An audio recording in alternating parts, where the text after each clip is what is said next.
Buenas tardes, profesor. Mi nombre es Joseph Mauri Parra. En ese tercer laboratorio se trabajó, se evaluó y se analizó el estado del monobloc.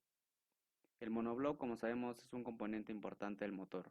En él se encuentran diversos componentes como los pistones, las camisas, la volante, el cigüeñal, etc. Hay dos tipos de construcción del monobloc, con cilindros y sin cilindros. En este caso, el motor con el que hemos trabajado era sólido, sin cilindros. ¿Cuál es la diferencia entre estos dos tipos?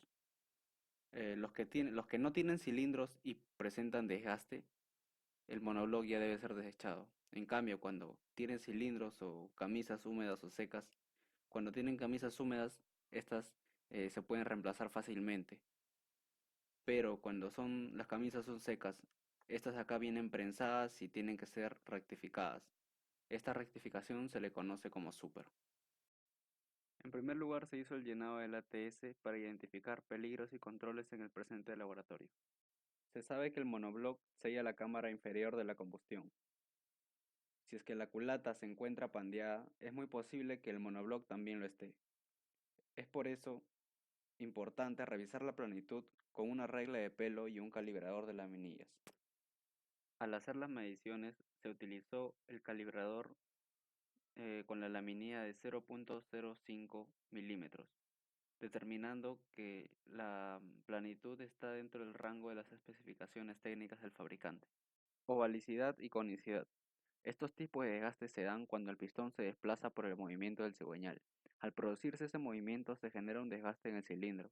Este es un desgaste inevitable. Por el movimiento del pistón al subir y bajar hay una concentración de calor en la parte superior. A causa de esto, los anillos se dilatan. Al dilatarse habrá un mayor desgaste en la parte superior hasta formarse un desnivel, formándose ahí un escalón.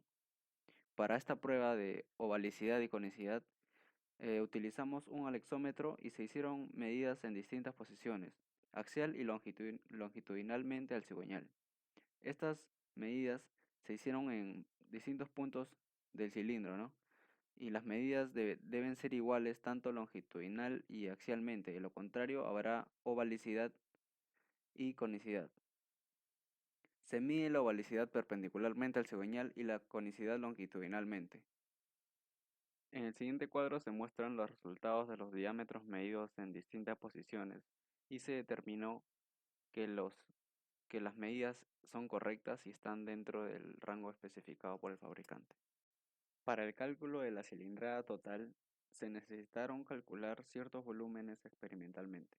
En primer lugar, se calculó el volumen de la cámara de combustión, luego la cilindrada unitaria, el volumen de la junta y el volumen de la culata. Una vez calculados los volúmenes, se procedió a hallar el volumen del cilindro. Para eso se multiplicó el área del cilindro por el calibre. En este caso, nuestro volumen del cilindro es de 493,64. Ahora, para hallar la cilindrada total, multiplicamos por el número de cilindros, que sería 4. En este caso, la cilindrada del motor es de 1.97 litros. Para calcular la relación de compresión del motor, se debe dividir el volumen máximo, que es el volumen de la culata, más el volumen de la junta, más el volumen del cilindro, entre el volumen de la cámara, que es el volumen de la culata, más el volumen de la junta, más el volumen del pistón. La relación obtenida es de 22,54 a 1. Basado en las mediciones e inspecciones, se determina el estado de cada uno de los cilindros del monobloc. Con la evaluación del monobloc pudimos determinar que los cilindros se encuentran en buen estado. Concluimos esto ya que, según los resultados de la prueba de ovalicidad y conicidad, las medidas son las correctas al compararlas con las especificaciones del fabricante. También se inspeccionó visualmente y no se encontró anomalía alguna. ¿Cuáles son las recomendaciones con los datos y observaciones encontrados en los cilindros del monobloc? En la evaluación pudimos observar que los cilindros del monobloc están aptos para trabajar. No se encontraron observaciones en los cilindros. Por el momento no es necesario reemplazar ningún elemento del monobloc evaluado. ¿Cuáles son los peligros identificados durante el proceso de desarmado, medición y armado?